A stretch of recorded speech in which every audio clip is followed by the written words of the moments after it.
పరిశుద్ధుడా మా కన్న తండ్రి, మరోసారి ఉన్నతమైన ఘనమైన నీ నామమునకు స్తుతులు స్తోత్రాలు చెల్లిస్తూ, దేవా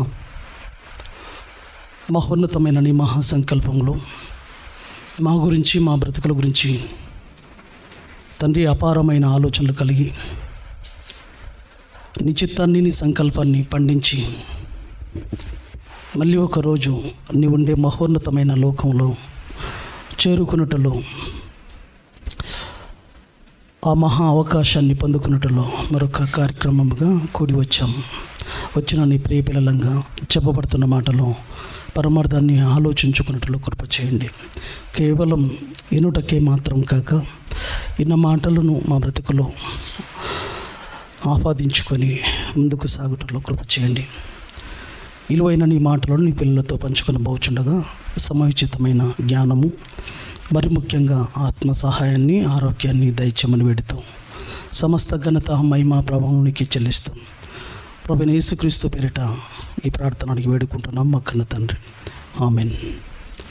కూడి వచ్చిన ప్రియమైన దేవుని వారలారా, ప్రభువైన యేసుక్రీస్తు పేరిట వందనములు, శుభములు తెలియజేస్తూ మళ్ళీ మనందరికీ ఆయుష్ ఆరోగ్యాలతో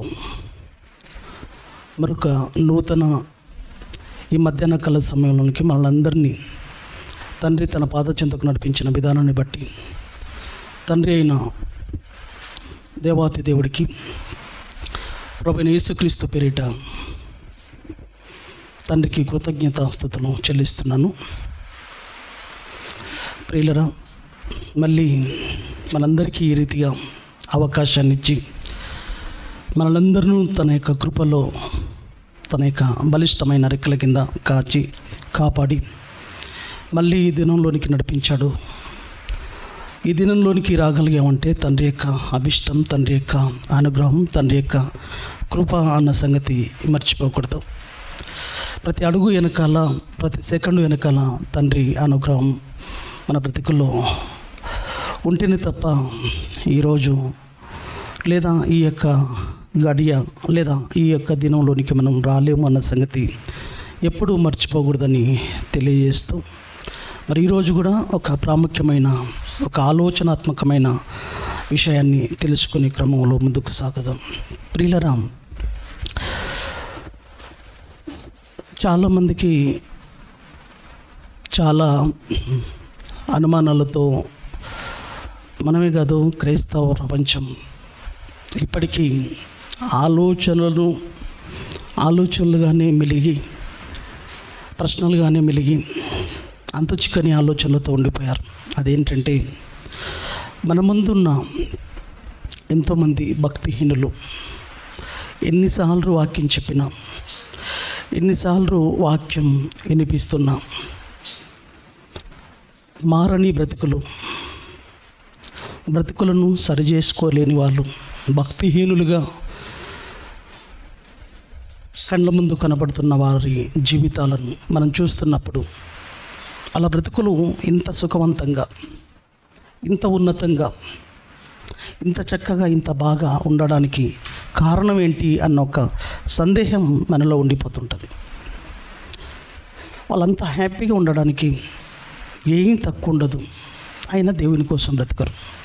వాళ్ళ బ్రతుకు జీవితమా దేవునికి అవిధేయ స్థితిలో, దేవునికి భిన్నంగా ప్రవర్తిస్తూ, దేవుడికి వ్యతిరేకమైన జీవితం కలిగి జీవిస్తున్నా, ఎందుకు వాళ్ళ బ్రతుకుల్లో అంత ఆనందమైన, సంతోషకరమైన, విలాసవంతమైన స్థితి మనం ఈ లోకపరంగా చూస్తూ ఉంటాం. అప్పుడు మనకు అనుమానం, సందేహం వస్తుంటుంది.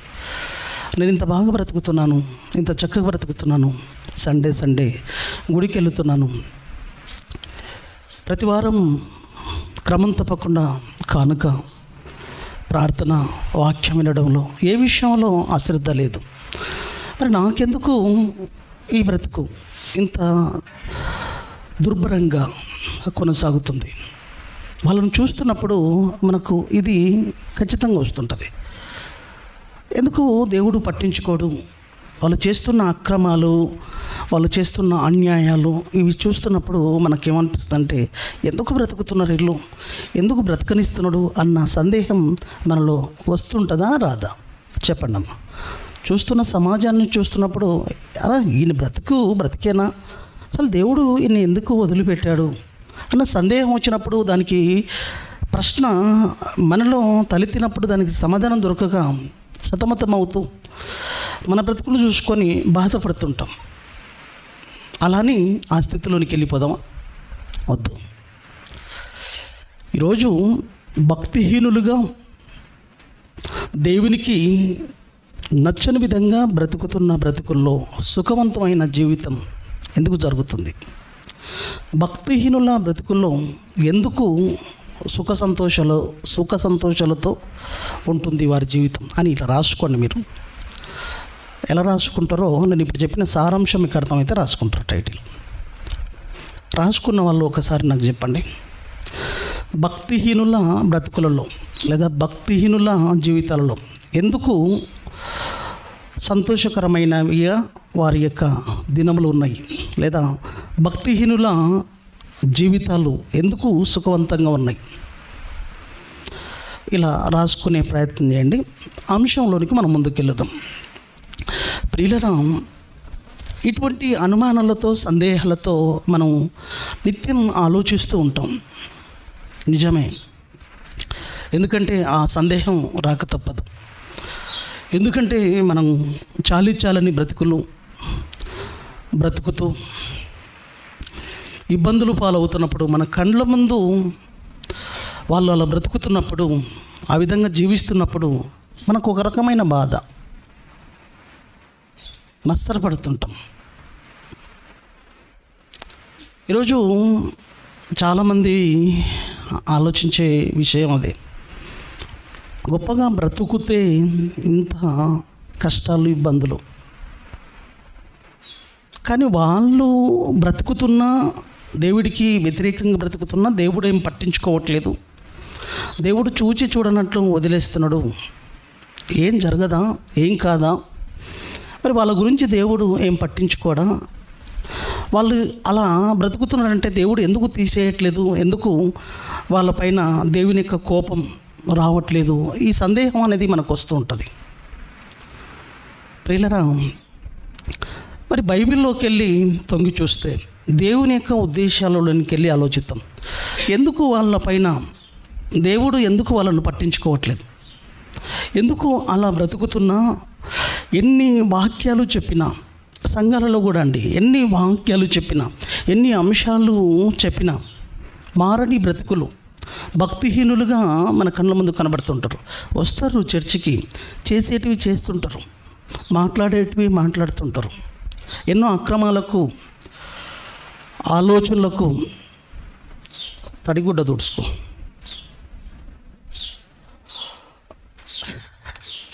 ఆవులింపు ఎందుకు వస్తుందయ్యా?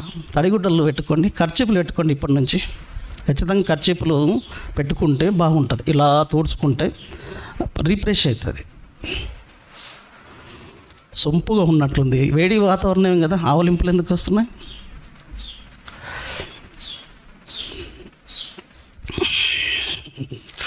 మధ్యలో డిస్టర్బ్ అయితే. ప్రియులారా, ఇలా చర్చిలో మన కండ్ల ముందు వాక్యం వింటూ ఉంటారు, కానీ మారరు.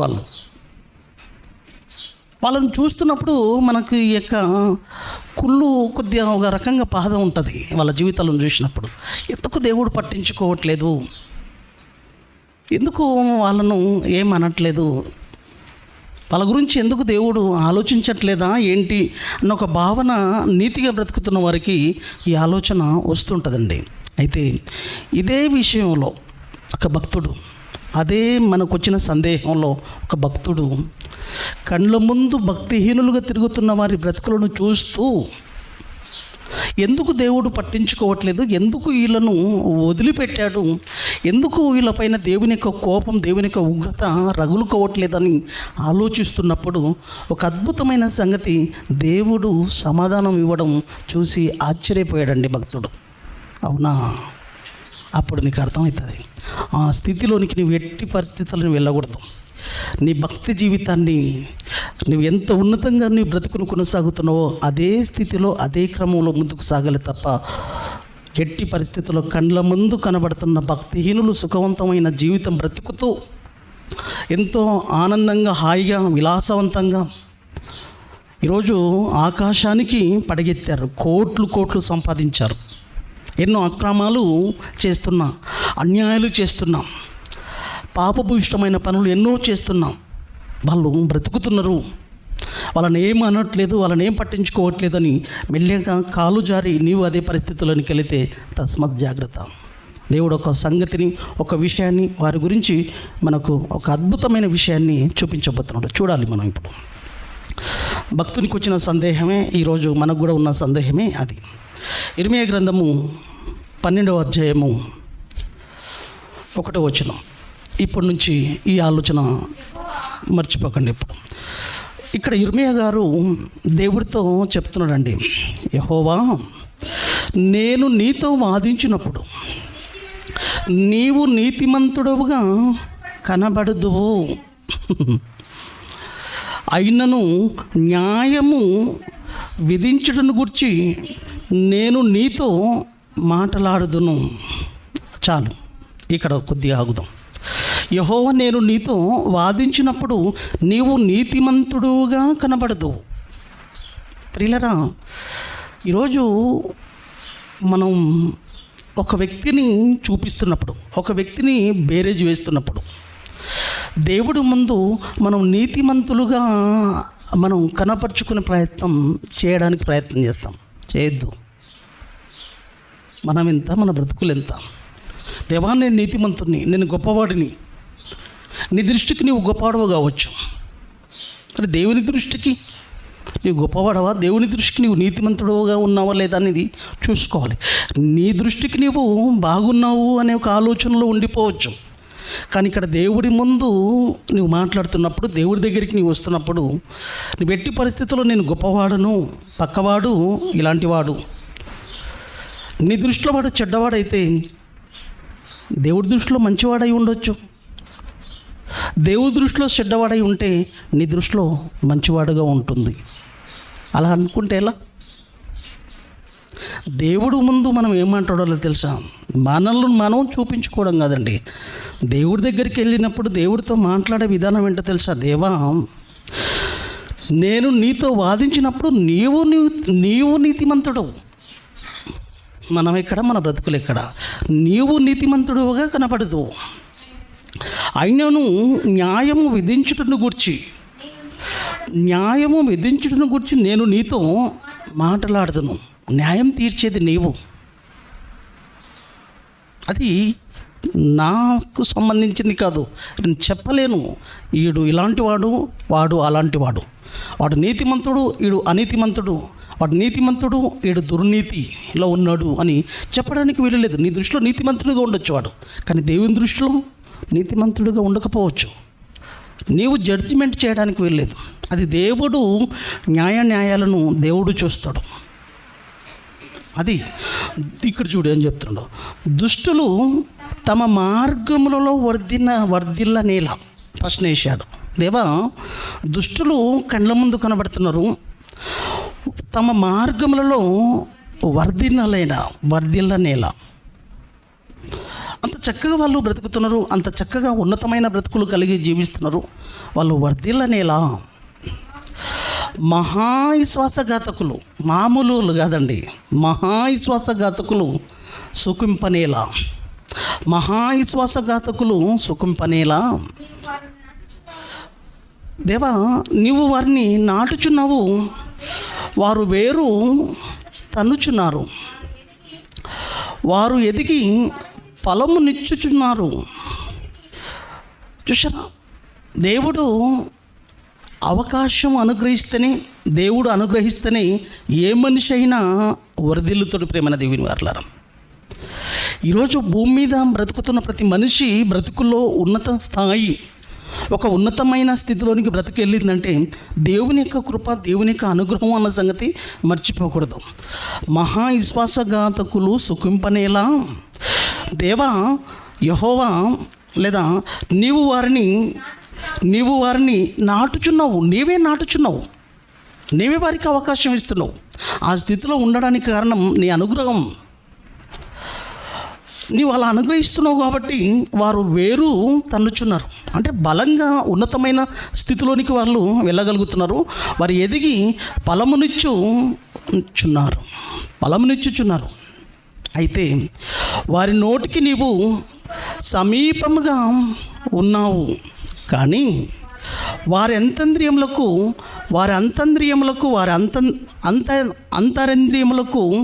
దూరముగా ఉన్నావు. ఇక్కడ అంటున్నాడు, దేవా యెహోవా, నీవు నన్ను ఎరిగి ఉన్నావు, నన్ను చూచుచున్నావు. నా హృదయము నీ పట్ల ఎట్లున్నది నీవు శోధించుచున్నావు. చూసావా, ఇక్కడ వాళ్ళ బ్రతుకులు బాగున్నాయి, భౌతికంగా చూస్తే బాగున్నాయి, భౌతికంగా ఉన్నతంగా ఉన్నాయి, లోకపరంగా సుఖవంతమైన విలాసవంతమైన జీవితాలు గడుపుతున్నారు. కానీ వాళ్ళ యొక్క ఆలోచనలను, వాళ్ళ యొక్క ఆత్మీయ స్థితి, వాళ్ళ యొక్క ఆత్మీయ దృక్కోణం చూస్తే వాళ్ళ జీవితాలు నీకు దూరంగా ఉన్నాయి. భౌతికంగా బాగున్నారు, కానీ ఆత్మీయంగా వారి యొక్క ఆలోచనలు, వారి ఉద్దేశాలు నీకు దూరంగా ఉన్నాయి. వాళ్ళు ఇంత ఉన్నతమైన స్థితిలో ఉన్నాము అన్న విషయంలో అది నీ కృప, నీ అనుగ్రహం అన్న సంగతి కూడా ఎరగరు. వారు నీకు, వాళ్ళ మనసులు, వాళ్ళ ఆలోచనలు నీకు దూరంగా ఉన్నాయి. వారి అంతరింద్రియములను నీకు దూరముగా ఉన్నాయి. వాళ్ళ యొక్క మనసు, వాళ్ళ యొక్క ఉద్దేశాలు నీకు దూరము. కానీ నీవు నన్ను ఎరిగి ఉన్నావు, నేను నీకు దగ్గరగా ఉన్నాను, నీ ఆలోచనలో ఉన్నవాడను. నా హృదయము నీ పట్ల ఎట్లున్నది నువ్వు శోధించుచున్నావు. నా బ్రతుకు, నా జీవితం, నా అంతర్యము నీకు దగ్గరగా ఉన్నది. ఆత్మీయంగా నీ కోసం ఉన్నతంగా బ్రతుకుతున్నాను. నీ ఆలోచనలకు నా ఆలోచనలు దగ్గరగా ఉన్నాయి. ఉన్నతంగా నీ కోసం నేను బ్రతుకుతున్నాను. నా బ్రతుకు నీకు దగ్గర ఉంది, నా బ్రతుకు నీలో ఉంది అని చెప్తున్నాడండి ఇక్కడ భక్తుడు. వాళ్ళ యొక్క బ్రతుకులు మాత్రం ఆత్మీయంగా దూరంగా ఉన్నాయి. ఆత్మీయంగా నేను నీకు దగ్గరగా ఉన్నాను, ఆత్మీయంగా నీ ఆలోచనలతో ఉన్నతంగా బ్రతుకుతున్నాను అని చెప్పి మళ్ళీ ఏమంటున్నాడు, నీ పట్ల ఎట్లున్నది నువ్వు శోధించుచున్నావు అని చెప్పి ఇప్పుడు చెప్తున్నాడు. చూడండి ప్రియులారా, ఇప్పుడు మరి వాళ్ళు దుష్టులు తమ మార్గంలో వర్ధిల్లనేలా, మహా విశ్వాసఘాతకులు సుఖింపనేలా, ఈ విషయాలకు ఇప్పుడు సమాధానం చెప్తున్నాడు. ఎందుకు వాళ్ళకు అవకాశం ఇచ్చావు, ఇంత ఉన్నత స్థితిలో నిలబడడానికి కారణం ఏంటి దేవా అని అడిగినప్పుడు ఇప్పుడు అతనికి దొరికిన ఒక అద్భుతమైన సమాధానం అండి. ఎందుకు వాళ్ళకు అవకాశం ఇస్తున్నాడంటే, వధకు ఏర్పడిన గొర్రెలను వలె వారిని హతము చేయము, వధ దినముకు వారిని ప్రతిష్ఠించుము. ఏం జరుగుతుందంట తెలుసా? ఎందుకోసం వాళ్ళను ఉంచుతున్నాడంట తెలుసా? ఎందుకోసం వాళ్ళకు అవకాశం ఇస్తున్నాడంట తెలుసా?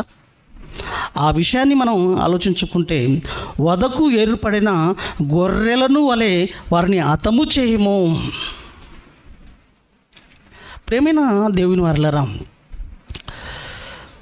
ఒక అద్భుతమైన పోలికను పోల్చుతూ చూపిస్తున్నాడండి. ఎందుకు వాళ్ళకు అవకాశం ఇచ్చాడు, ఎందుకు వాళ్ళు ఇంకా ఇంత సుఖవంతంగా విలాసవంతమైన జీవితాల్లో బ్రతుకుతూ, ఎంతో భయంకరమైన పాపభంకిలమైన జీవితాలతో బ్రతుకుతున్నా దేవుడు పట్టించుకోవట్లేదు, దేవుడు వాళ్ళను చూడట్లేదని మనం అనుకుంటున్నాం.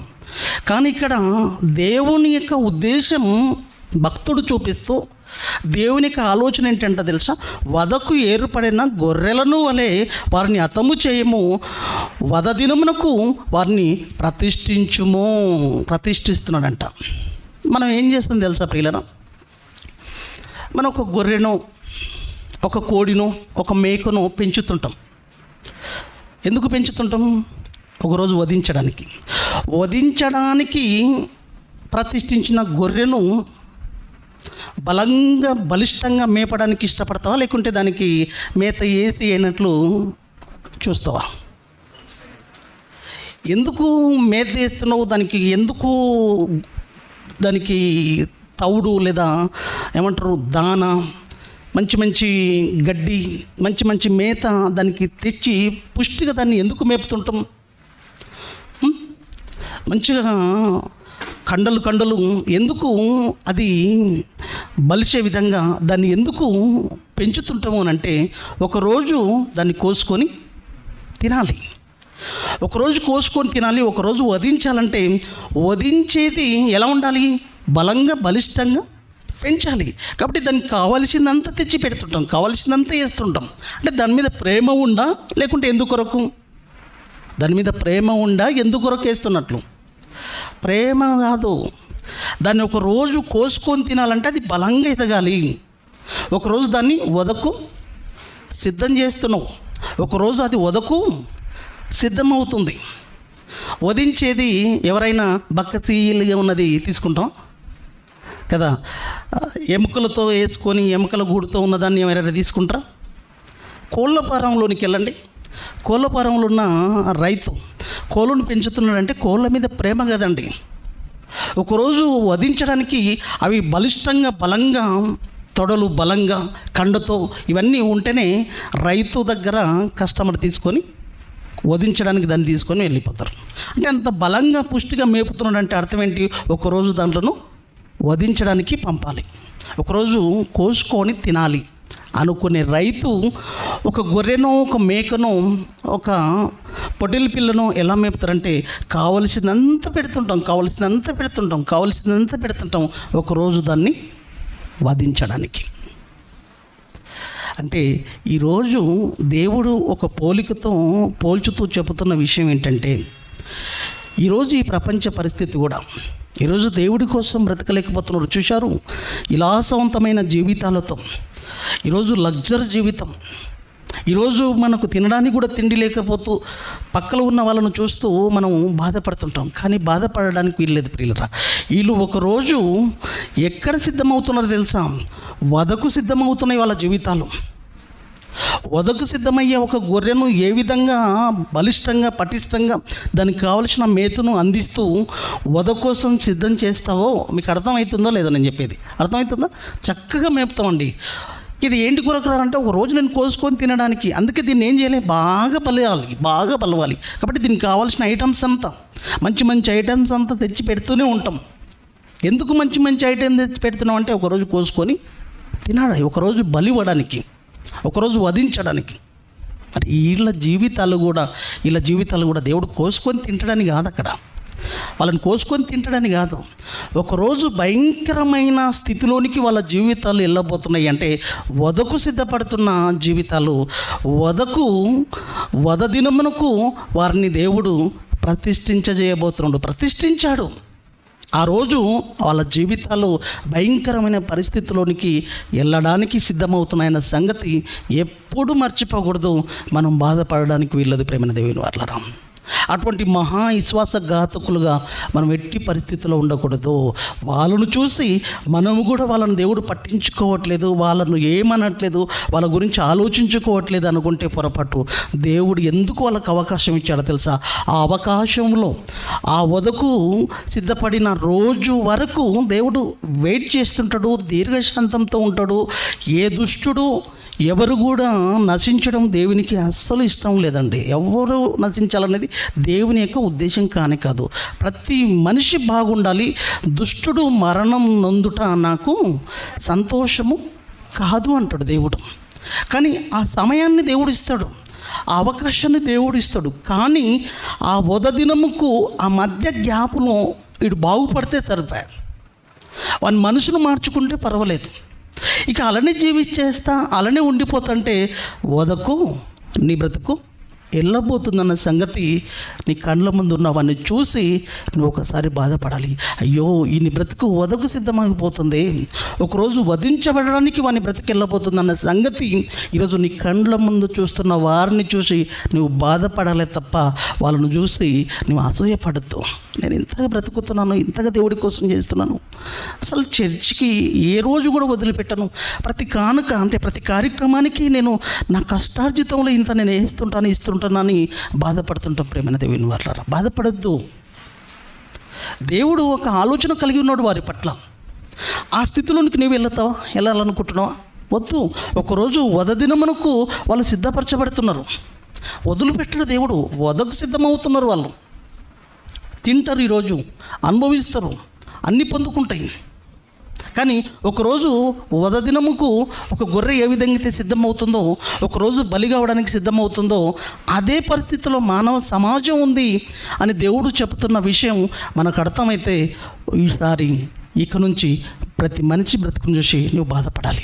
నీ ఇంట్లో ఉన్న కుటుంబ సభ్యులను చూడండి, అయ్యో ఇలా బ్రతుకు వధకు సిద్ధమవుతుంది, ఇలా బ్రతుకు వధ దినమునకు వెళ్ళబోతుంది, వధ దినమునకు ప్రతిష్ఠించబడబోతున్నారు. వీళ్ళు ప్రతిష్ఠించబడ్డారు. ఇంకా ఆలోచిస్తే ప్రతిష్ఠించబడ్డారు.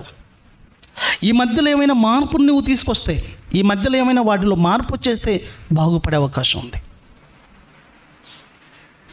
వాళ్ళ బ్రతుకులు ఎలా ఉంటాయి తెలుసా ప్రియులరా? 4వ వచనం చూడండి అమ్మ. భూమి ఎన్నాళ్ళు దుఃఖింపవలను, దేశమంతటిలోని గడ్డి ఎన్నాళ్ళు ఎండిపోవలను.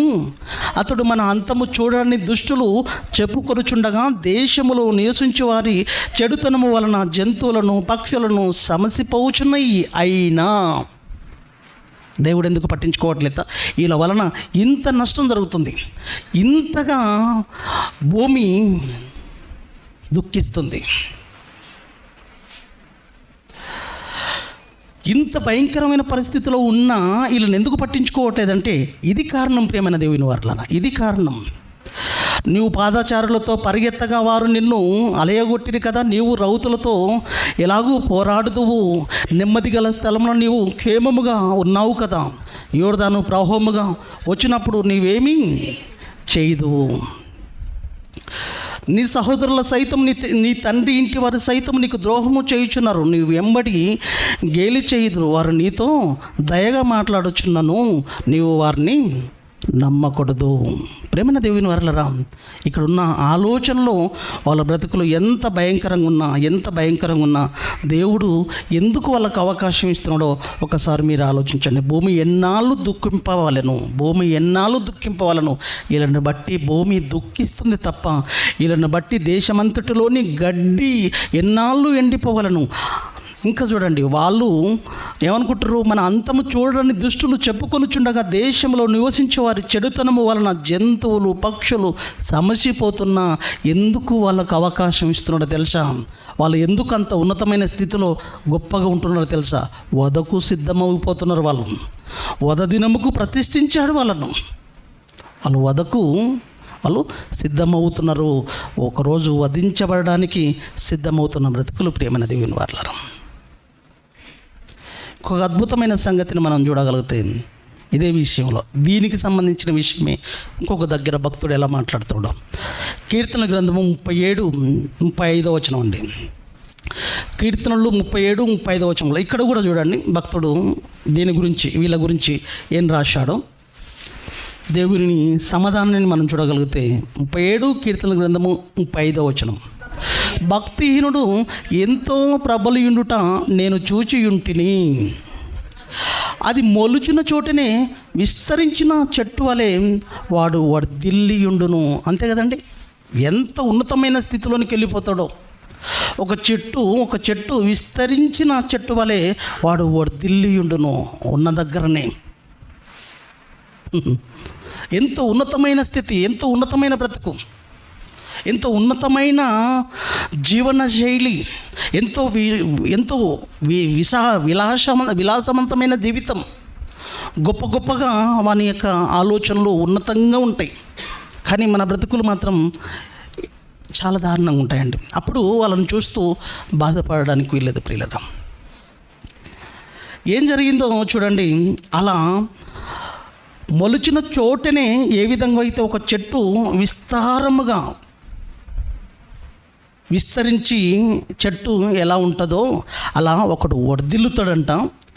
అయితే ఏం జరిగిందో, ఆయనను ఒకడు ఆ దారిన పోయి చూడగా, వాడు చూసినప్పుడు అంత విస్తారంగా వర్ధిల్లిన ఒక చెట్టు వలె పోల్చుతూ చూపిస్తున్నాడు. అయితే ఆ దారిన పోవు చూడగా ఒక వ్యక్తి పోయి చూడగా వాడు లేకపోయాను.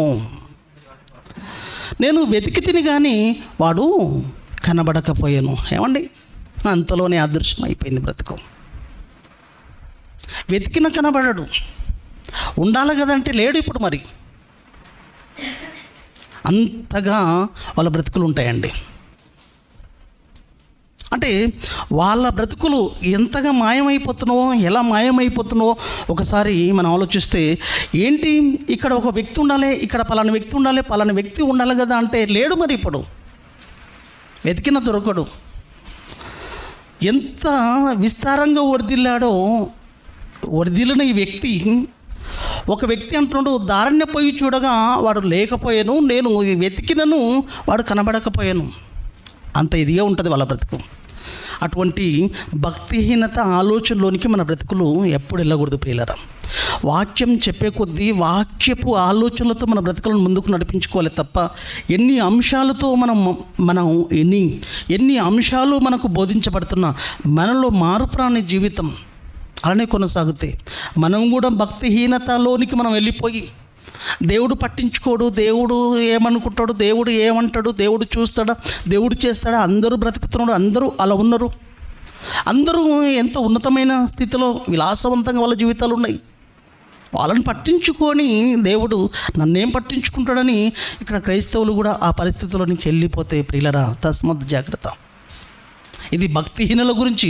ఒక మాటలో చెప్పాలంటే వాక్యం విని బ్రతుకుని వాడు గురించి మనం ఆలోచిస్తే, భక్తిహీనుడు వాక్యపు ఆలోచనలు చెవిన పట్టినవాడు వస్తుంటాడు, బాగానే అన్నీ బాగానే వింటున్నట్టుగా ఉంటాడు, కానీ పట్టించుకోలేని పరిస్థితి. ఒక ఇస్కరేతు యూదాల 3.5 సంవత్సరాలు సజీవమైన ప్రత్యక్షమైన సాక్ష్యాలు చూస్తున్నా ప్రభు గురించి అర్థం చేసుకోలేని దయనీయ పరిస్థితుల్లోని బ్రతుకు. వాడు భూమి మీద విలాసవంతమైన జీవితం గడపాలనుకున్నాడు తప్ప ఒక భక్తిహీనుడుగా మారిపోతాడు. నేను ఒక భక్తిహీనుడుగా వెళ్ళిపోతున్న సంగతి వానికి అర్థం కావట్లేదు. నా బ్రతుకు ఒకరోజు వదకు సిద్ధమైపోతుంది, నా జీవితం సర్వనాశనం అయిపోతుంది, కండ్ల ముందే కనబడకుండా పోతుంది ఒకరోజు అన్న సంగతి ఆలోచన లేకుండా వాని యొక్క కండ్లకు మబ్బులు పొరలుగా అమ్మినాయి. వాని యొక్క మనోనేత్రాలకు గుడ్డితనము కలగజేసింది అపవాది. ఏమంటే అద్భుతమైన సాక్ష్యాలు కదా, అద్భుతమైన సజీవమైన సాక్ష్యాలు. కండ్ల ముందు 3.5 సంవత్సరాలు ప్రభు యొక్క మాటలు, మహోన్నతమైన మాటలు, ఉన్నతమైన విలువైన సంగతులను, ఎన్నో నిగూఢమైన రహస్యాలు, మర్మాలు ఇన్న ఇస్కరియోతు యూదాలో మార్పు రాలేకపోయింది. ప్రభు వారి దగ్గర ఉండి కూడా ఒక భక్తిహీనుడిగా మారిపోయాడు. దేవుని వాక్యం వింటూ కూడా ఈరోజు ఎంతమంది పట్టని వారుగా, పట్టించుకోలేని వారుగా ఉండిపోతున్న వాళ్ళు ఎంతమంది చూడండి. ఏమండి, అమూల్యమైన ఒక అద్భుతమైన మహాశక్తి, మహోన్నతమైన లోకానికి మార్గమైన క్రీస్తును ఎరగలేని దయనీయ పరిస్థితుల్లో, ఒక నిత్యత్వానికి మార్గదర్శి యేసుక్రీస్తు ప్రభుల వారు, ఆయననే నిత్యత్వం, ఆయననే నిత్య జీవం అన్న సంగతి గుర్తించుకోలేని పరిస్థితుల్లో ఈ లోక మాయలో పడిపోయిన దౌర్భాగ్యుడు. ప్రియులారా, అలాంటి వాళ్ళు ఎంతమంది లేరు ఈరోజు. కానీ వారి నాశనం చాలా భయంకరంగా ఉంటుంది. అర్థం చేసుకోలేకపోయాడండి. బైబిల్లో ఉన్న గొప్పతనం, బైబిల్లో ఉన్న దేవుని యొక్క ఉన్నతమైన సంగతులు ఎంత గొప్పవో వీటి యొక్క సారాంశ బ్రతుకులోనికి మనం వెళ్ళాలి. వీటి యొక్క సారాంశము మన బ్రతుకుల్లో, మన జీవితాల్లో ఇమిడిపోవాలి. కానీ బ్రతుకుల్లో ఇమిడిపోలేదు. ఇస్కరియోతు యూదా బ్రతుకులో ఆలోచించండి ప్రియులారా. ఒక పిచ్చివాడి చేతిలో వజ్రం ఉన్న, ఒక పిచ్చివాడి చేతిలో రాయి ఉన్న సేమ్ వాల్యూ అండి. వజ్రం ఉన్నా రాయి ఉన్నా సేమ్ అంతే. వజ్రం ఉన్నా దానికి వాల్యూ అని తెలియదు. ఈరోజు అదే పరిస్థితి ఈరోజు క్రైస్తవుల దగ్గర. ఇది ఎంత విలువైనది, ఎంత గొప్పది ప్రేమైన దేవుని వారలారా. దీని యొక్క ఆలోచనలు, దీని యొక్క ఉద్దేశాలను ఇప్పటికీ క్రైస్తవ సమాజం ఎరగకపోవటం వలనే ఇది ఒక వర్గానికి సంబంధించిన ఒక గ్రంథముగా వారి చేతుల్లో ఉండిపోయింది. ఏదో ఆదివారము ఒక బుక్లెట్లా తెరిచేదిగా, ఏదో ఆదివారం క్రైస్తవులు పట్టుకుపోయే ఒక బుక్కు, ఆదివారం తీసుకుపోయే ఒక పుస్తకం, దీంట్లో ఉంటాయి మాటలు అంతే, చదువుకోవడానికే పరిమితం, అంతటితో వదిలిపెట్టడమే. అప్పుడు బ్రతుకులు బాగుపడవండి. చూసారా, భక్తిహీనుడు ఎంతో ప్రబలియుండుట నేను చూచి ఉంటిని, అది మొలిచిన చోటనే విస్తరించిన చెట్టు వలె వాడు వర్ధిల్లి ఉండెను. ఎంతో వర్ధిల్లుతాడండి. కానీ వాని బ్రతుకు ఉన్నతమైన స్థితి, ఉన్నతమైన మహోన్నతమైన లోకాన్ని అందుకోదు. ఏ క్షణంలో వాడు రాలిపోతాడో, ఏ క్షణంలో వాని బ్రతుకు ఆరిపోతుందో తెలియదు. వాడు కనబడకుండా పోతాడు.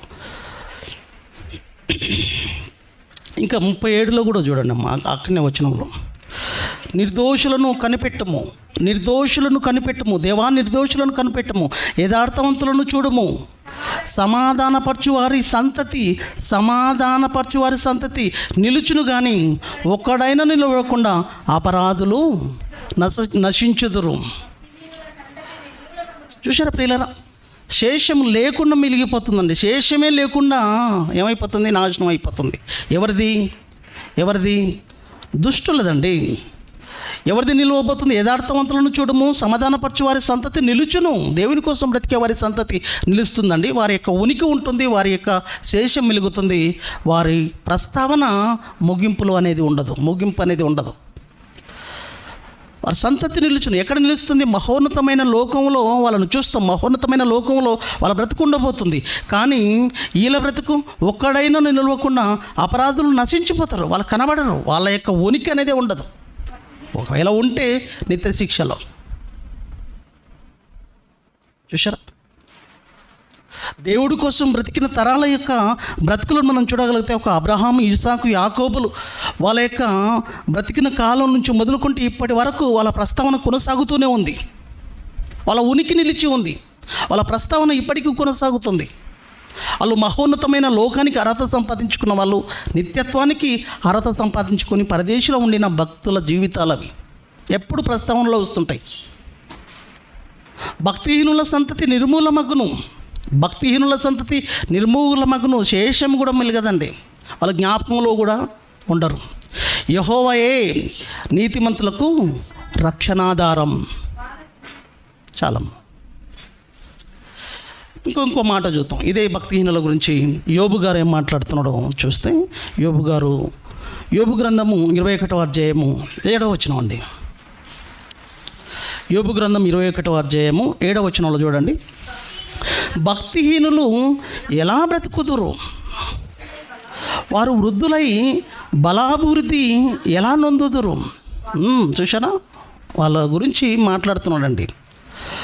వారుండగానే వారితో కూడా వారి సంతానము వారు చూచుచుండగా వారి కుటుంబము స్థిరపరచబడుచున్నది. బాగుంటుందంట.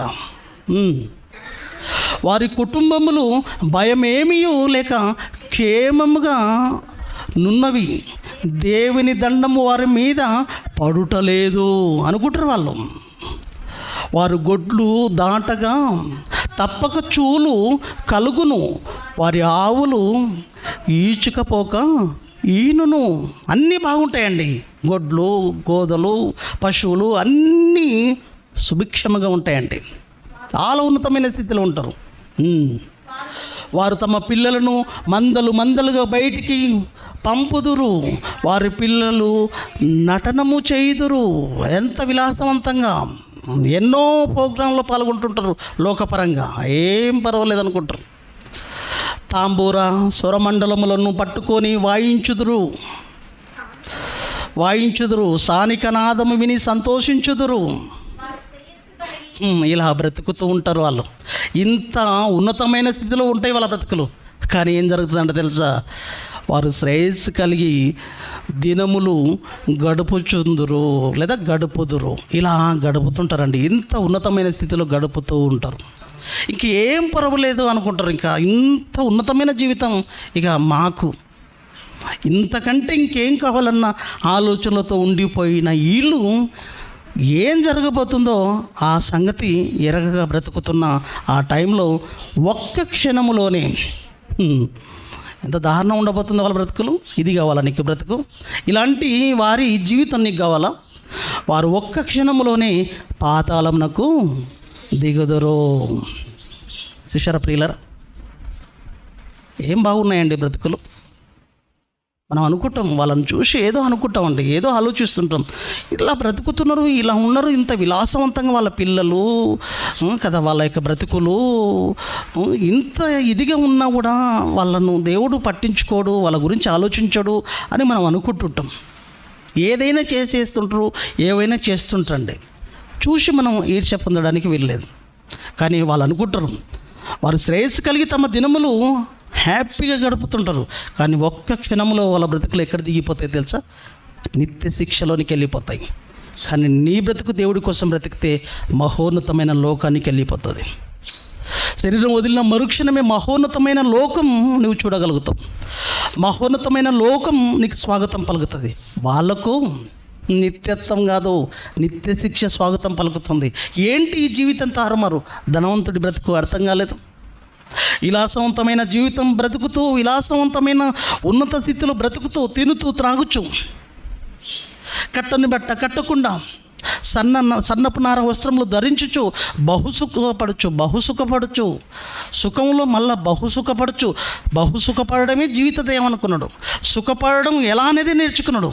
ఇంకా ఎలా సుఖపడాలి, ఇంకా ఏమున్నాయి సుఖపడడానికి అని సన్నపు నార వస్త్రం ధరించుకున్నట్టు బహుసుఖపడుచు ఒకరోజు రానే వచ్చేసింది చావు. ఒక్క క్షణంలోనే పాతాళంలో దిగాడు. పాతాళంలో దిగిన మరుక్షణమే ఏమైందో తెలుసా? బాధలు, భరించలేని బాధలు, భరించలేని శిక్ష, యాతన పడుతూ అల్లాడిపోతున్న ఒక ధనవంతుడు మనకు బ్రతుకు యథార్థ సంఘటన మన కళ్ళ ముందు కదులుతూనే ఉంది కదా ప్రేమన దేవుని వారలారా. వాడి బ్రతుకు చూసి మనకు అర్థం కదా ఇక్కడ జరుగుతున్న వాళ్ళ యొక్క బ్రతుకులు ఎలా ఉండబోతాయన్నది. ఇంకా 14వ వచనంలో, వారు నీ మార్గములను గూర్చిన జ్ఞానము, వాళ్ళు ఏం మాట్లాడతారంటే తెలుసా? ఇంకా ఇంత భయంకరమైన స్థితిలోనికి వాళ్ళ ఈ జీవితాలు వెళ్ళిపోతాయి. ఇంత భయంకరమైన స్థితిలో ఒక్క క్షణంలోనే వాళ్ళ బ్రతుకులు ఆరిపోతాయి. ఎక్కడ? నిత్య శిక్షలోనికి వెళ్ళిపోతాయి వాళ్ళ బ్రతుకులు. కానీ వాళ్ళు అనుకుంటారంట బ్రతుకుతున్న దినాలలో, వారు నీ మార్గములను గూర్చిన జ్ఞానము మాకు అక్కర్లేదు, నాకెందుకు, మాకు అవసరం లేదు, ఏం తక్కువ ఉంది, ఏం లోటు ఉంది? ఏమండి, ధనవంతుడికి బలిసినోడికి దేవుడి గురించి అవసరం అండి ఏమన్నా? వరే బాబు దేవుడిని నమ్మరా అంటే, ఎందుకు నమ్మాలి దేవుడిని? బాగుంటుంది బ్రతుకు. ఎందుకు బాగుంటుంది? నాకేమైంది, నాకేం తక్కువ ఉంది, నాకేం లోటు ఉంది?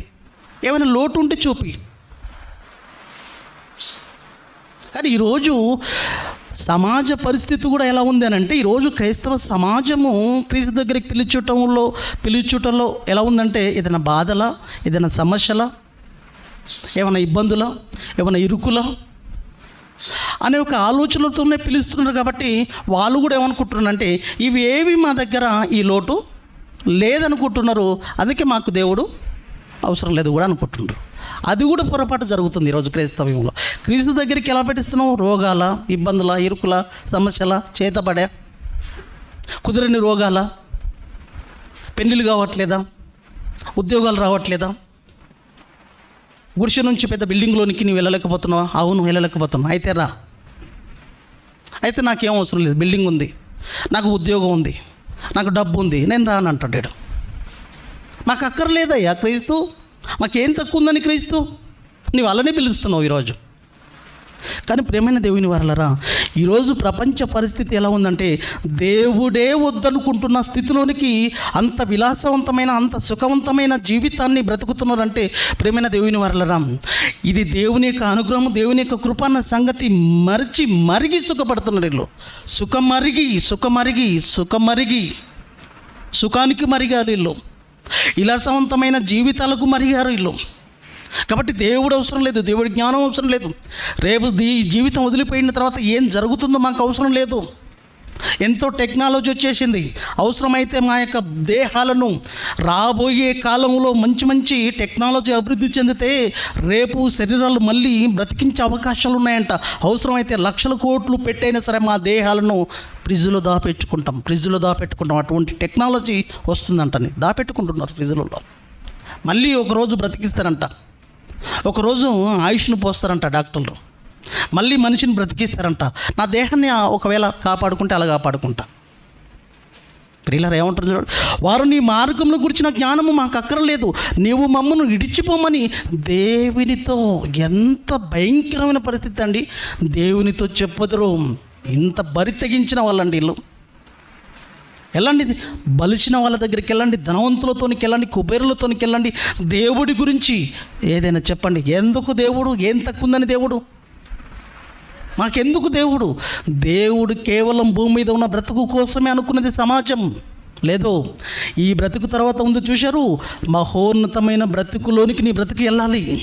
మహోన్నతమైన జీవితానికి వ్యాపించింది నీ బ్రతుకు. మట్టి వరకే పరిమితం కాదు, మహిమోన్నతమైన లోకానికి వ్యాపించిందయ్యా నీ బ్రతుకు. ఆ బ్రతుకును గురించిన ప్రస్తావన ఈ ప్రపంచంలో ఎవరు చెప్పకపోవడం వలన, దాని గురించిన అనుభవం అవగాహన లేకపోవడం వలన ఈరోజు ఎంతోమంది బలిసిన బ్రతుకుతున్న బ్రతుకుల్లో ఉన్నవారు ఈరోజు దేవుడు అవసరం లేదనుకుంటుంది. వాళ్ళకి చెప్పేవాళ్ళు ఎవరు? ఏమయ్యా, నీవు విస్తారమైన సంపద సంపాదించిన మరుక్షణమే నీది ఇంకొకడికి అవుతుంది, అది వాడికి అవుతుంది, వాడిది ఇంకొకడికి అవుతుంది, అది ఇంకొకడికి అవుతుంది. నేడు నీది, రేపు ఇంకొకటిది, ఆ రేపు ఇంకొకటిది, ఇలా వదులుకుంటూ పోవలసింది తప్ప నీవు వెళ్ళేది ఎక్కడో తెలుసా? భయంకరమైన నిత్య శిక్ష అగ్ని దండనంలోనికి, భయంకరమైన పాతాళంలోనికి నీ బ్రతుకు. మానవ జీవితం మట్టికి పరిమితం, ఈ లోకానికి పరిమితం. ఈ లోకాలలో విలాసవంతమైన జీవితం గడపడం జీవిత ధ్యేయం. ఆ తర్వాత బ్రతుకు ఏంటో, ఏమైపోతాం, దాని ప్రస్తావన మాకు వద్దు, మాకు అవసరం లేదన్న ఆలోచనల భావనలో ఉండిపోయింది. లేదు, ఈ బ్రతుకు తర్వాత మహోన్నతమైన బ్రతుకుల్లో మన జీవితాలు ఉండబోతాయి. అక్కడ కనబడతాయి మన జీవితాలు. అర్థం కాలేదండి ఇలాకు. వారు నీ మార్గంలో గురించిన జ్ఞానం మాకు అక్కరలేదు, నువ్వు మమ్మల్ని విడిచిపోమని దేవునితో చెప్పుదురంట. ఈలో మేము ఆయనను సేవించుటకు సర్వశక్తుడకు వాడెవడు? ఎవడు సర్వశక్తుడకు వాడెవడు? మేము ఆయనను గూర్చి ప్రార్థన చేయుట చేత మాకేమి లాభము కలుగును? ఏమైనా లాభాలు ఉన్నాయా చెప్పండి? ఇంకా ఏమైనా సంపాదించుకోవచ్చా? ఇంకా ఏమైనా ఆయనకి చేసుకోవచ్చా? లాభం ఏంటి చెప్పు? ఏం లాభం లేదు, అన్నీ వచ్చేసాయి, ఏమొద్దు దేవుడిని అని వారు చెప్పదురు. వారి క్షేమము వారి చేతిలో లేదు, వారి క్షేమం వారి చేతిలో లేదు, వారి చేతిలో ఉంది అనుకుంటున్నారు. ప్రార్థన చేయటం మాకేమి లాభము కలుగును? ఏం లాభం? మా చేతిలో డబ్బు ఉంది, ప్రార్థన చేసి మేమేమి పొందుకోవాలి? ప్రార్థన ఎందుకు మాకు? ప్రార్థన చేయకుండా కావాల్సిన డబ్బు ఉంది, హాస్పిటల్కి వెళ్తే లేదా డాక్టర్లే మా ఇంటికి వచ్చేస్తారు. ప్రార్థన చేసి ఏం పొందుకోవాలి? రోగాలు తీసేసుకోవచ్చు. ప్రార్థన చేయండి నా గురించి మనం అనుకుంటాం. మరి ప్రార్థన చేస్తే నీవు రోగాలు నీ దేవుడు ఇంటాడో వినడో. కానీ నేను ఇప్పుడు డబ్బులు పెడితే క్యూ కడతాడు డాక్టర్లు నా ఇంటికి. ఇలా కోట్లు పడేస్తే ఖరీదైన వైద్యం నాకు దొరుకుతుంది. ప్రార్థన చేయటం చేత మాకేమీ లాభము కలుగును? చెప్పండి, ఏమైనా లాభం ఉంటే అని వారు చెప్పదురు. వారి క్షేమం వారి చేతిలో లేదు. అర్థమైందో లేదో వాళ్ళకు? మా బ్రతుకు, మా జీవితాలు డబ్బులో క్షేమము కలుగుతుంది అనుకున్నారు, ఆస్తి అంతస్తులో క్షేమం ఉంది అనుకుంటున్నారు. క్షేమము వారి చేతిలో లేదు. భక్తిహీనుల యోచన నాకు దూరంగా ఉండునుగాక. అటువంటి ఆలోచనలోనికి నా బ్రతుకు వెళ్ళొద్దు తండ్రి, అటువంటి స్థితిలోనికి నేను ఉండొద్దు నాయన అంటున్నాడు యోబు గారు. అటువంటి స్థితి నీకు కావాలమ్మా? వాళ్ళని చూసి నువ్వు బాధపడడమా? వద్దు. వదకు సిద్ధపడుతున్న జీవితాలు వాళ్ళవి, వధించబడడానికి ప్రతిష్ఠించబడ్డ జీవితాలు అవి. ఒక మంచి మాట చూడండి, యోబు స్నేహితుడు కూడా మాట్లాడుతున్నాడండి యోబు గ్రంథంలోనే వాళ్ళ గురించి. యోబు గ్రంథం 5వ అధ్యాయము 3వ వచనం అండి. యోబు గ్రంథము 5వ అధ్యాయము 3వ వచనం. 3 వేరు తన్నుట నేను చూచి ఉన్నాను. 3 విననివాడు, పట్టించుకునేవాడు. వేరు తన్నుకుంటూ లోపలికి వెళుతుందండి. ఒక మొక్క వెళ్ళి బలంగా పెరుగుతుంది. అది ఎలానో ఈ 3 కూడా వేరు తనట నేను చూచినాను. అయినను తోడనే, ఇది కంటిన్యూయేషన్లో ఉండాలి ఈ పదం. అయినను తోడనే అతని నివాస స్థలము శాపగ్రస్తమని కనుగొంటిని. జీవితం బాగుండదు అండి, శాపగ్రస్తం, భయంకరమైన శిక్షలోనికి వెళ్ళిపోతుంది. చూడడానికి బలంగా వేరుతనుట నేను చూచి ఉన్నాను, బలంగా ఎదుగుతాడు, ఉన్నత స్థితిలో ఉంటుంది వాని జీవితం. కానీ వాని జీవితం శాపగ్రస్తమైన స్థితిలోనికి వెళ్ళబోతుంది.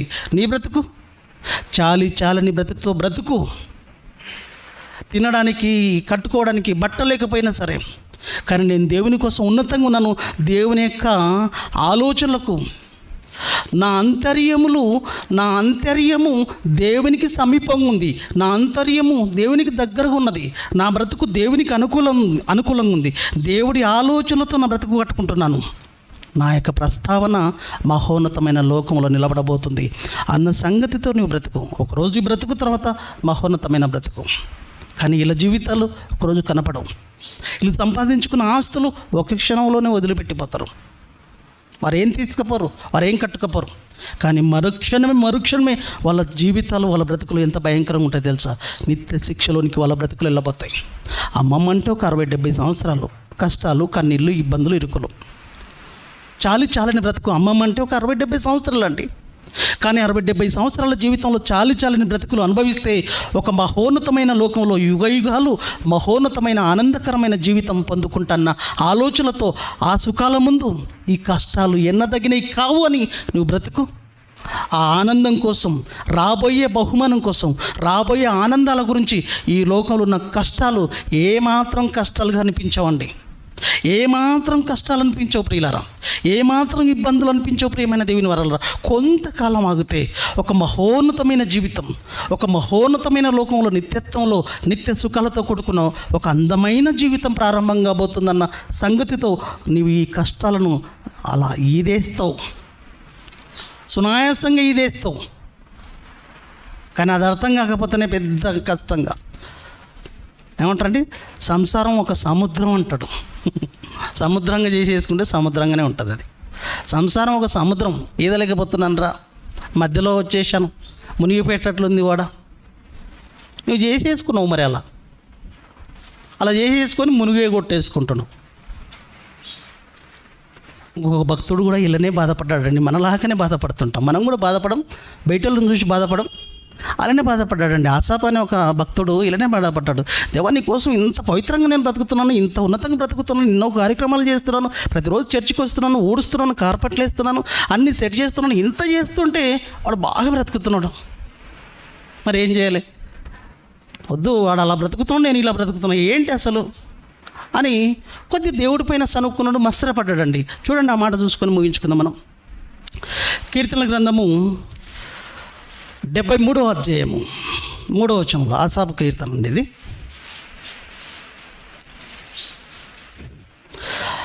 కీర్తన గ్రంథము 73 3వ వచనంలో మనం చదువుకుంటూ వెళ్ళాలండి. అన్ని రెఫరెన్స్లే మీకు వివరించుకుంటూ పోతుంటాను, చాలా రెఫరెన్స్లతో కూడుకొని ఉంటుంది.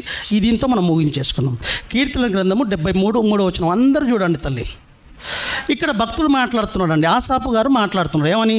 భక్తిహీనులు క్షేమము నా కంటపడినప్పుడు గర్వించు వారిని బట్టి నేను మత్సరపడితేనే. వాళ్ళు గర్వంతో ఎంతో ఉన్నతమైన జీవితం గడుపుతూ గర్వంతో వాళ్ళు బ్రతుకుతున్నారు. నేను వారిని చూసి మత్సరపడితేనే. మరణమందు వారికి యాతనలు లేవు, వారు పుష్టిగా ఉన్నారు, ఏ ఇబ్బందులు లేవు, ఇరుకులు లేవు దేవా. నెక్స్ట్, ఇతరులకు కలుగు ఇబ్బందులు వారికి కలగవు. ఎవరికి? వీళ్ళు బాగా ఉన్నతమైన స్థితిలో ఉండి నీ కోసం బ్రతకని వాళ్ళు ఉన్నారు చూశారు. ఇతరులకు కలుగు ఇబ్బందులు వారికి కలగవు, ఇతరులకు పుట్టినట్లు వారికి తెగుళ్ళు పుట్టవంట. వాళ్ళకు బాగా విలాసవంతమైన జీవితం గడుపుతున్న వాళ్ళు, నీ కోసం బ్రతకని వాళ్ళు, ఇంత ఉన్నతంగా ఉంటుండ్రు చూసే వాళ్ళకి తెగుళ్ళు లేవు, ఏం లేవు. మాకు తెగుళ్ళు, ఇబ్బందులు, ఇరుకులు, సమస్యలన్నీ మనం అనుకుంటాం. వాడు చూడు ఎలా బ్రతుకుతున్నారు, వాళ్ళకి ఏ రోగాలు లేవు. ఇక్కడ భక్తుడు కూడా అదే అంటున్నాడు. ఇతరులకు కలుగు ఇబ్బందులు వారికి కలగవు, ఇతరులకు పుట్టినట్లు వారికి తెగుళ్ళు పుట్టదు. కావున గర్వము కంఠహారము వలె వారిని చుట్టుకొనుచున్నది, వస్త్రముల వలె వారు బలత్కారము ధరించుకుందరు. వారి గురించి ఈ వర్ణ చూడండి ఎలా ఇచ్చాడు. ఇంకా చూడండి, కొవ్వు చేత వారి కన్నులు, మరకలై ఉన్నవి, వారి హృదయాలోచనలు బయటికి కానవచ్చుచున్నవి. ఎగతాళి చేయుచు బలత్కారము చేత జరుగు కీడును గూర్చి వారు మాటలాడుదురు, గర్వముగా మాటలాడుదురు. ఆకాశం తట్టు వారి ముఖమును ఎత్తుదురు, వారి నాలుక భూసంచారము చేయును, వారి జనము వారి పక్షము చేరును, వారి జలపానము సమృద్ధిగా చేయుదురు. చూడండి వాళ్ళ గురించి ఎంత వివరణ ఇస్తున్నాడో. దేవుడు ఎట్లు తెలుసుకొనును, మహోన్నతునికి తెలివి ఉన్నదా అని వారు అనుకుందరు. ఇంతగా నీ కొరకు మాట్లాడుతుంటారు, ఇంతగా ఇది చేస్తుంటారు, ఎంత గర్వంగా బ్రతుకుతుంటారు దేవా అసలు. ఇదిగో ఇట్టివారు భక్తిహీనులు, వీరు ఎల్లప్పుడూ నిశ్చింత గలవారై ధనవృద్ధి చేసుకుందరు. నిశ్చింత, ఏ చింత లేదు మాకు. దేవుని కోసం బ్రతకాలి, బ్రతకపోతే ఏదో చేసేస్తాడు, ఏదో అయిపోతాం, ఏదో ఆలోచిస్తే తప్పు అయిపోతుందని మనం అంటుంటాం. కానీ వాళ్ళు ఏది లేదు, నిశ్చింతంగా హాయిగా ఏ ఇబ్బంది లేకుండా విలాసవంతంగా చక్కగా జీవితాలు వెళ్ళిపోతున్నాయి. మనకు బాధ వేస్తుంది. ఇదిగో ఇట్టి వారు భక్తిహీనులు, ఇట్టి భక్తిహీనులు వీరు ఎల్లప్పుడూ నిశ్చింత గలవారై ధనవృద్ధి చేసుకుందరు. గొప్పగా బ్రతుకుతున్నారు దేవా. నా హృదయమును, ఇతను మాట్లాడుతున్నాడు చూడండి, ఇక్కడ చూడండి ఎంత బాధపడుతున్నాడు. నా హృదయమును నేను శుద్ధి చేసుకొనినుట వ్యర్థమే. పో, ఇంత పవిత్రంగా బ్రతకడం అవసరం అంటారా? నిజం అవసరం లేదు బ్రదర్. నీవు కూడా పవిత్రంగా ఏం అవసరం లేదు, నీవు కూడా పందిలా పొర్లు. ఇతను ఇంత పవిత్రంగా నేను బ్రతుకుతున్నాను, అవసరం అంటావా దేవా? ఏం రోగం లేదు, రోష్టి లేదు, ఇబ్బందులు లేవు, ఇరుకులు సమస్యలు ఏం లేవు. ఎవరెవరికి ఏవో రోగాలు వచ్చేస్తున్నాయి నీకోసం బ్రతుకుతున్న వారికి, కానీ వాళ్ళకి ఏ రోగం లేదు నాయన. మరి నా హృదయం నేను శుద్ధి చేసుకొని ఉండుట వ్యర్థమే, నా చేతులు కడుక్కొని నిర్మూలుడనై ఉండుట వ్యర్థమే. ఇంత పవిత్రమైన జీవితం గడపడం అవసరం అంటారా? చెప్పండి. ఇక్కడ భక్తుడు అంటున్నాడు, అవసరం అంటావా దేవా అంటున్నాడు. అర్థం కాలేదు భక్తుడికి. ఇంత నేను పవిత్రంగా ఉండడం ఏంటి నాయన, ఇంత పవిత్రంగా నేను ఉంటున్నాను, ఈ పవిత్రంగా ఉండడం అవసరం అంటావా అన్నట్లుగా మాట్లాడుతున్నాడండి. నా హృదయం నేను శుద్ధి చేసుకుని ఉండుట వ్యర్థమే, నా చేతులు కడుక్కొని నిర్మూలుడని ఉండుట వ్యర్థమే. దినమంతయు నాకు బాధ కలుగుచున్నది, ప్రతి ఉదయం నాకు శిక్ష వచ్చుచున్నది. వస్తాయి కష్టాలు దేవుడి కోసం బ్రతికితే. ఇతను అదే మాట్లాడుతున్నాడు. ఇబ్బందులు వస్తాయి, ఇరుకులు వస్తాయి, సమస్యలు వచ్చేస్తాయి. దినమంతా నాకు బాధ కలుగుచున్నది, ప్రతి ఉదయమున నాకు శిక్ష వచ్చుచున్నది. ఇలాగూ ముచ్చటింతునని నేను అనుకునేడలా నేను నీ కుమారుల వంశమును మోసపుచ్చిన వాడనగుదును. అయినను దీనిని తెలుసుకునే వాళ్ళనని ఆలోచనలో పడ్డాడంటండి. ఇప్పుడు ఆలోచనలో పడ్డాడు, ఎందుకు ఇలా జరుగుతుంది? మరి నేను ఇంత పవిత్రంగా, ఇంత పరిశుద్ధంగా జీవిస్తున్నా నా బ్రతుకులు ఇన్ని కష్టాలు, ఇబ్బందులు లేస్తే మొదలుకుంటే ఇబ్బందులే లేవండి, మనకు ఇబ్బందులే ఉంటాయి. ఇక అంటున్నాడు, అయినను దీనిని తెలుసుకునే వాళ్ళని ఆలోచించినప్పుడు ఏం జరిగిందో ఇప్పుడు అర్థమవుతుందండి. ఇప్పుడు భక్తుడికి అర్థమైందండి. దీనిని గురించి ఆలోచనలో పడ్డాడంటండి. ఎందుకు వాళ్ళకు అలా, నాకెందుకు ఇలా, వాళ్ళు ఎందుకు అంత ఉన్నతంగా బ్రతుకుతున్నారు, నా బ్రతుకు ఎందుకు ఇలా అయింది అంటే ఒకటి ఇతనికి అర్థమైపోయిందంటండి. ఒక ఉన్నతమైన సంగతి దేవుడు బయలుపరిచాడండి. 17వ వచనం, నేను దేవుని పరిశుద్ధ స్థలంలోనికి పోయి వారి అంతమును గురించి ధ్యానించే వరకు ఆ సంగతి నాకు ఆయాసకరంగా ఉండెను. అప్పుడు అర్థమైందంటండి. పరిశుద్ధ స్థలంలోనికి పోయి వారి అంతమును గురించి ధ్యానించినప్పుడు ఆ సంగతి తలుచుకుంటేనే నాకు ఆయాసం, భయం అనిపించిందంటండి. వాళ్ళ అంతం ఎంత భయంకరంగా ఉంటుందంట తెలుసా? ఇర్మియా గ్రంథంలో ఏదైతే చూశామో అది బయలుపడ్డదండి మహానుభావునికి.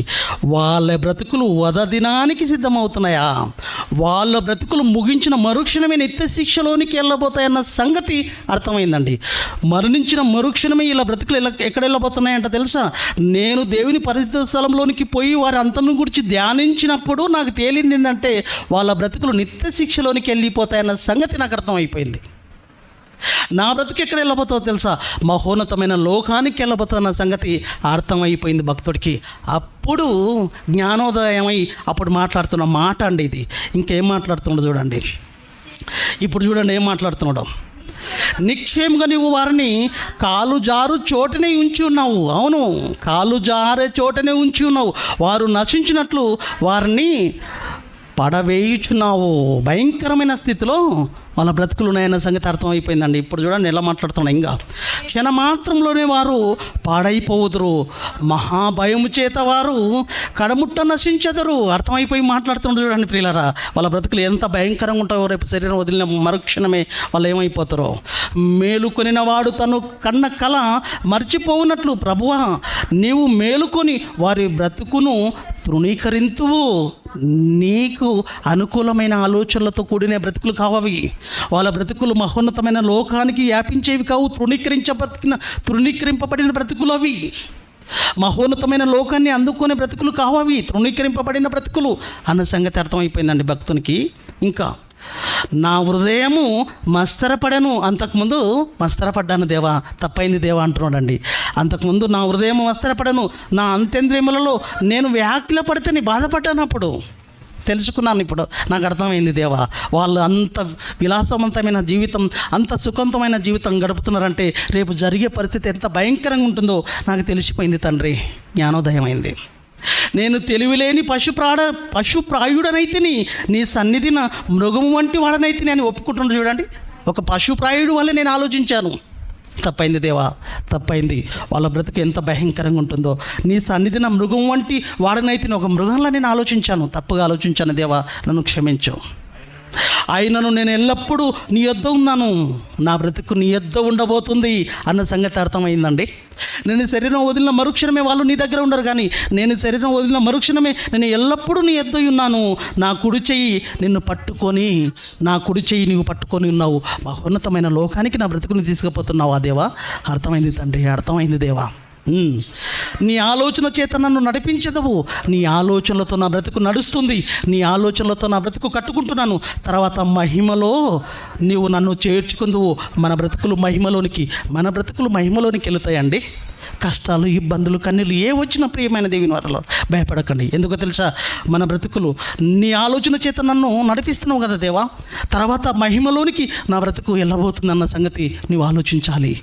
నా బ్రతుకు మహిమలోనికి వెళ్ళబోతుంది, వాడి బ్రతుకు నిత్య శిక్షలోనికి వెళ్ళబోతుంది. ఒకరోజు వాని ఆస్తులు, కష్టం, కన్నీరు, ఇబ్బందులు, ఇరుకులు ఏవైతే నేను అనుభవించానో వాటన్నిటినీ క్షణంలో నేను ఇక్కడ వదిలిపెట్టిపోతా. మహోన్నతమైన లోకంలో వాడు ఎంత కష్టపడి సంపాదించాడో అది క్షణంలో వదిలిపెట్టిపోతాడు.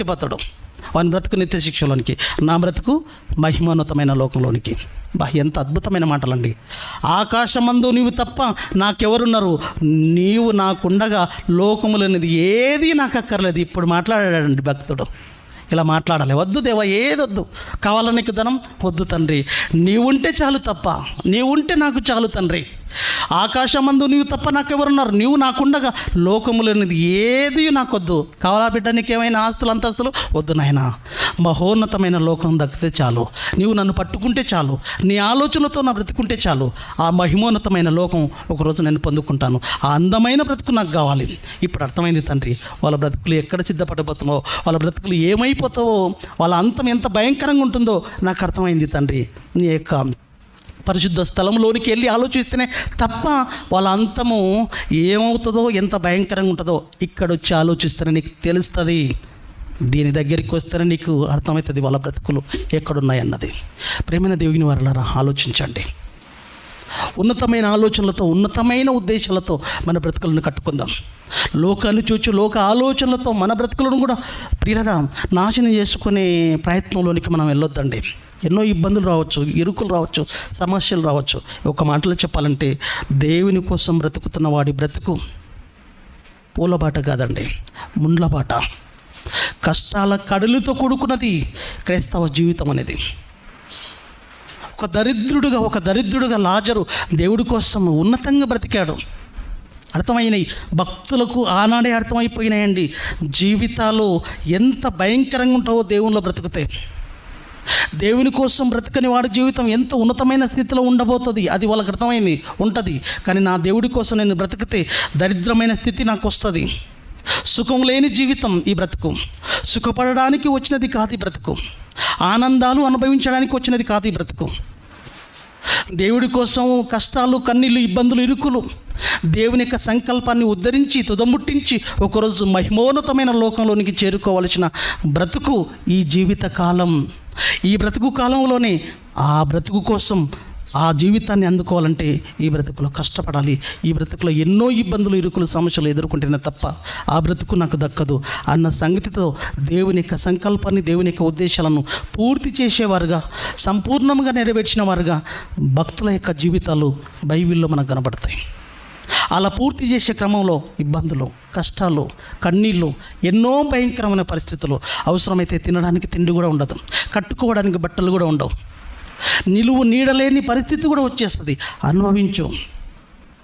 అట్టి పరిస్థితి వచ్చినప్పుడు, అప్పుడు దుర్భర పరిస్థితి వచ్చినప్పుడు దేవుణ్ణి తిట్టకు, దేవుడి పైన ఎప్పుడూ నువ్వు పడకు. అటువంటి పరిస్థితులు వచ్చేస్తే దేవా, ఒక్కసారి దేవుడిని పాదాల దగ్గర మొరపెట్టి, దేవా ఈ బ్రతుకును, ఈ కష్టాల కడిలలో నేను ఎలా బయటపడి ఎలా ఈ జీవితాన్ని ముందుకు నడిపించుకోవాలో, దీని నుంచి నేను ఎలా జయించాలో, ఇంకా ఈ ఇబ్బందుల నుంచి నేను ఎలా గట్టెక్కాలో, లేదా ఇంకా కష్టాలు ఒకవేళ వచ్చేస్తే అవి ఎలా అధిగమించాలో నాకు కృప చేయండి తండ్రి అని ఆ తండ్రిని వేడుకోవాలి తప్ప ఇవి తీసేయని అనకూడదండి. ఇవి తీసేయి అనకూడదు. సుఖ దుఃఖాలు అనేవి 2 చక్రాలు లాంటివి. దాంట్లో ఏదో ఒకటి లేకపోయినా బ్రతుకు బండి అనేది సాగదు ముందుకు. ప్రేమైన దేవుని వల్ల ఈ 2 వస్తుంటాయి మన బ్రతుకులో. ఒకసారి సుఖం రావచ్చు, ఒకసారి భయంకరమైన కష్టం రావచ్చు. ఈ 2 ఉంటాయి మన జీవితంలో.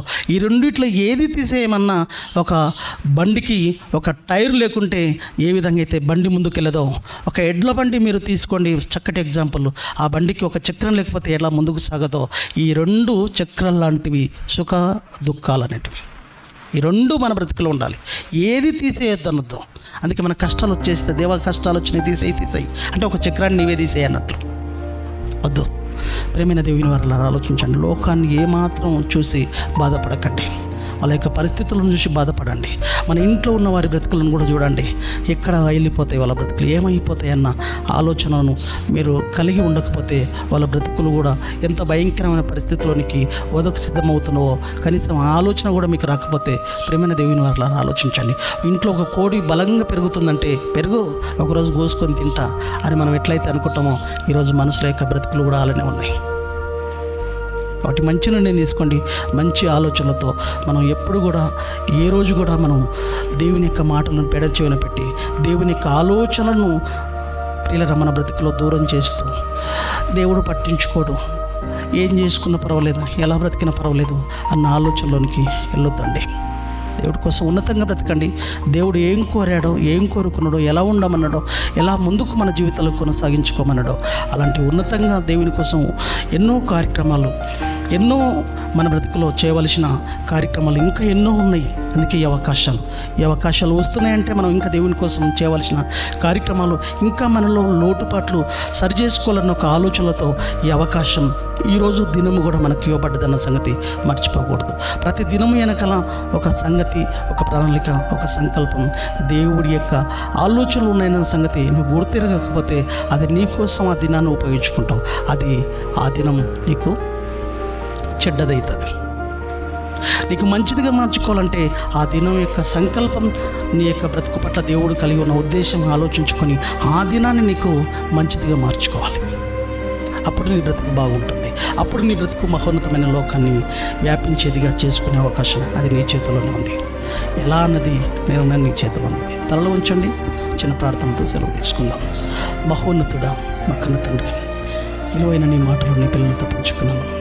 చెప్పబడ్డ మాటలు బ్రతుకులో ఫలించుటలో కృప చేయండి దేవా. ఎన్నో విలువైన అంశాల ద్వారా మమ్మలను రేపుతూ కడుతూ తండ్రి, ఈ రీతిగా మమ్మలను నిలబెడుతున్న విధానాన్ని బట్టి కృతజ్ఞతాస్తుతులు చెల్లిస్తున్నాను తండ్రి. కేవలం ఇనవరకే కాకుండా ప్రతి మాటను మా బ్రతుకులు తండ్రి ఆపాదించుకుంటూ, ఆ మాటల ఆలోచనలతో మా బ్రతుకులను కట్టుకునే ప్రయత్నంలో ముందుకు సాగుటకు తండ్రి ఇక్కడ వచ్చిన నాకు, నీ బిడ్డలకు అవకాశాన్ని ఇవ్వండి. ఎవరైనా ఇబ్బందులతో, ఇరుకులతో, సమస్యలతో ఉన్నట్లయితే వారికి కావాల్సిన సహాయాన్ని అందించమని పెడతాం తండ్రి. ప్రతి పరిస్థితి, ప్రతి ఆలోచనని చేతులకు అప్పగించుకుంటాం. ఇప్పటి వరకు నాకు చేసిన సహాయాన్ని బట్టి, చూపిన కృపను బట్టి మనస్ఫూర్తి కృతజ్ఞతాస్తుతులు చెల్లిస్తూ ప్రభువైన యేసుక్రీస్తు పేరిట ఈ ప్రార్థన అడిగి వేడుకుంటున్నాం మా కన్న తండ్రి. ఆమేన్. అందరికి వందనములు.